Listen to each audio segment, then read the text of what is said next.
Salut à tous les amis et bienvenue pour un entretien un petit peu spécial cette fois-ci puisqu'on est au sein du club d'Eibar, les amis, dans ce stade magnifique avec un invité que je suis très heureux de recevoir, c'est monsieur Lucas Zidane, le gardien du club. Salut. Salut. Très heureux de te recevoir parce qu'on sait qu'en plus tu as trouvé une certaine stabilité au sein de ce club, tu es considéré même comme un des meilleurs gardiens de la deuxième division espagnole aujourd'hui. Comment tu te sens aujourd'hui dans ce club et est-ce que tu es content d'avoir trouvé cette stabilité que tu as déjà depuis la saison dernière? Alors oui, quand je suis arrivé ici, j'ai mis du temps à rentrer, à jouer. Maintenant, j'ai eu cette stabilité, je suis vraiment content d'être ici. Le club ici il est extraordinaire, les gens aussi, le public il est à fond derrière nous, donc je suis très content d'être ici et très heureux.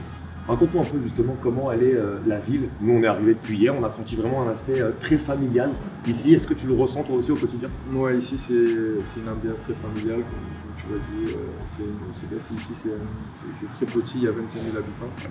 Et c'est vraiment familial. Ici ils aiment beaucoup le foot, ils sont à fond derrière le club, donc c'est toujours bien pour nous. Il y a eu un nouveau coach qui est arrivé cet été du côté d'Eibar, Joseba Exteberia, si je prononce bien. Echevarria. Voilà, Echevarria en espagnol, un ancien joueur aussi de la sélection, quelqu'un de très expérimenté qui compte plus de 50 sélections également avec la Roja. Comment elle est ta relation avec lui? On sait qu'il te fait énormément confiance. Et comment tu trouves aussi son projet de jeu pour l'équipe de manière globale? Très bien, moi je suis en très bonne relation avec lui, même toute l'équipe il est proche des joueurs. Donc je pense que ça pour la cohésion du groupe c'est vraiment important. Il est proche des joueurs, il est attentif à nous et il a une très bonne idée de jeu.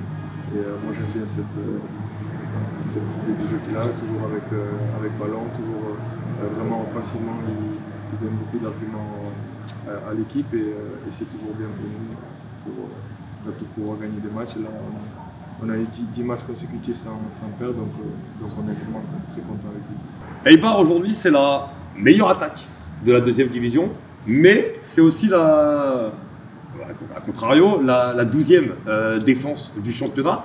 Comment tu définirais le style de jeu de cette équipe aujourd'hui? Comme je l'ai dit avant, c'est un style de jeu très offensif qu'on a, donc on prend beaucoup de risques derrière. On a la ligne défensive vraiment très haute. Et donc les occasions qu'ils ont les adversaires, c'est des occasions vraiment claires.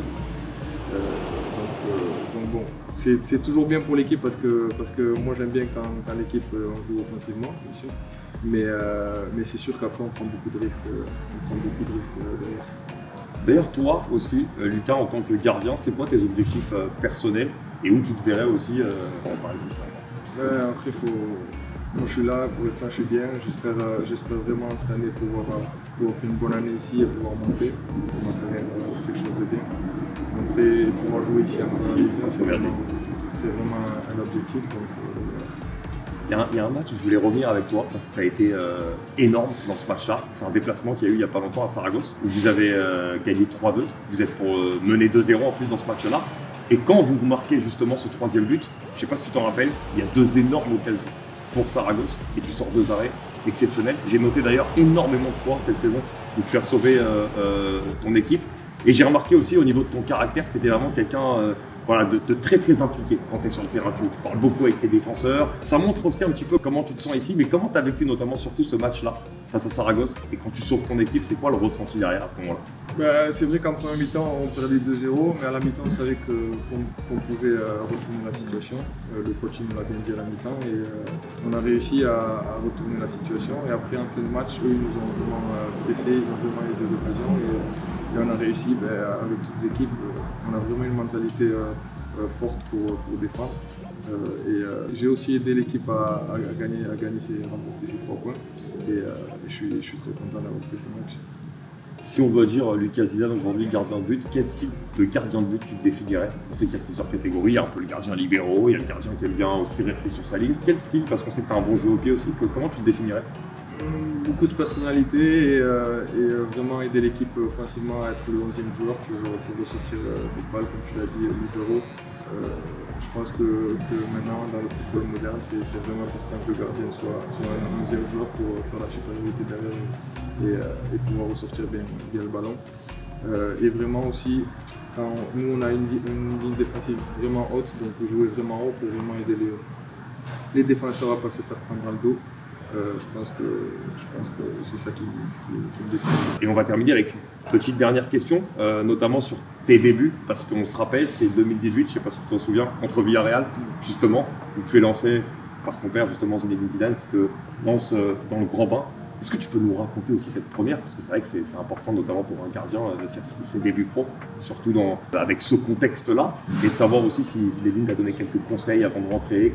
Comment ça s'est passé vraiment cette première? Mais moi, j'étais vraiment content parce que ça faisait presque 15 ans, 14-15 ans que j'étais un jeune. Et l'objectif de tout petit, c'est de pouvoir jouer avec la première équipe. Donc j'étais vraiment content. C'est un très bon souvenir que je vais garder à vie. Et mon père, comme un coach normal, il m'a donné des conseils et ça s'est bien passé. Donc je suis vraiment content, je garde un très bon souvenir de ce match. Il y a eu aussi évidemment, notamment le fait de partager un vestiaire, et peut-être que pour commencer une carrière, c'est aussi intéressant pour avoir des conseils, avec notamment deux très grands gardiens, notamment qui sont Courtois et Navas. Comment s'est fait la cohabitation aussi, et avant ce premier match, comment ça s'est passé, les petits conseils qu'on peut te donner des gardiens comme cela? J'ai été 2 ans avec vraiment ces joueurs à m'entraîner tous les jours avec eux, et ils ont un niveau incroyable et s'entraîner avec eux, donc tu t'améliores chaque jour beaucoup. J'ai été avec Navas, avec Courtois, avec Kiko Casillas aussi, et ils te donnent des conseils, comme tous les jeunes qui montent avec la première équipe, ils écoutent des conseils des grands qui ont l'expérience, et c'est toujours bien de garder leurs conseils. Dernière question, les vestiaires que tu as côtoyés, tu en as déjà fait plusieurs, tous en Espagne. Est-ce qu'il y a une personnalité qui t'a quand même plus marqué que les autres? Sur le terrain ou en dehors du terrain? C'est à toi de le dire. Après, moi, je peux faire le terrain. Mais Sergio Ramos, ouais. C'est vraiment un leader. Okay. C'était le capitaine de l'équipe, et pour sa personnalité, je pense que je dirais lui. En tout cas, Lucas, je te remercie vraiment. Merci beaucoup pour cet entretien, et je te souhaite vraiment une très belle encore carrière, future carrière à venir. Et bravo pour ce que tu fais, parce que je trouve que, et à titre personnel, je le dis, je l'ai dit aussi à mes équipes, tu es un très très bon gardien, monter en puissance, et on te souhaite à toi et au club une montée en première division cette saison. Merci encore. C'est gentil.